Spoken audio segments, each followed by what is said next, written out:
Sanskaram University, where cutting-edge technology meets the promise of world-class education. Sanskaram University, education with values.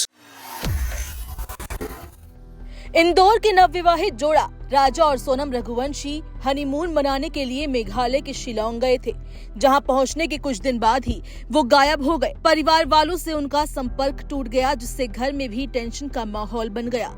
10 दिन बाद राजा रघुवंशी का शव शिलांग की घाटी में मिला, लेकिन उनकी पत्नी सोनम की अभी तक कोई खबर नहीं है।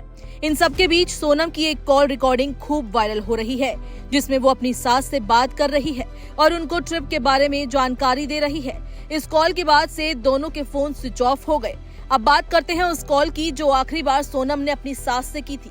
बता दें कि इस कॉल की पुष्टि होना बाकी है, लेकिन ये कॉल रिकॉर्डिंग सोशल मीडिया पर तेजी से वायरल हो रही है और बताया जा रहा है कि ये सोनम और उसकी सास की आखिरी कॉल थी। इस आखिरी कॉल में बातचीत में सास अपनी बहू से पूछ रही है, बस हम चढ़ाई कर रहे हैं, हम ऊपर चढ़ गए फिर फोन लगाते हैं। बेटा तुम कैसी हो? मैं साबूदाना फलिहार बना रही थी तो तेरी याद आ गई। मैंने सोचा कि मेरी बहू ने 11 का उपवास रखा है।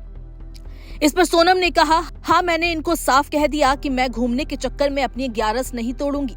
इसके बाद सास ने कहा, बेटा तो इतनी हाफ क्यों रही है, कुछ खा लेना, उपवास का मिले तो। इस पर बहू सोनम ने कहा, माँ यहाँ कुछ भी ढंग का खाने पीने को नहीं मिलता। अभी एक जगह कॉफी पी, ऐसा लग रहा था कि क्या पी रहे हैं। इस पर सास ने पूछा, बेटा अभी तुम कहाँ हो? तो सोनम ने बताया कि ये मुझे घुमाने के लिए जंगलों में ले आए हैं। खूब खड़ी और कठिन चढ़ाई है। बातचीत के दौरान भी सोनम की सांस फूल रही थी। इस बीच राजा की माँ ने कहा, तुम वहाँ क्या देखने गए हो, नीचे से ही देख लेते। इस पर सोनम ने कहा, झरना देखने गए थे। यही वो आखिरी कॉल थी जब सोनम की सास उमा से बातचीत हुई।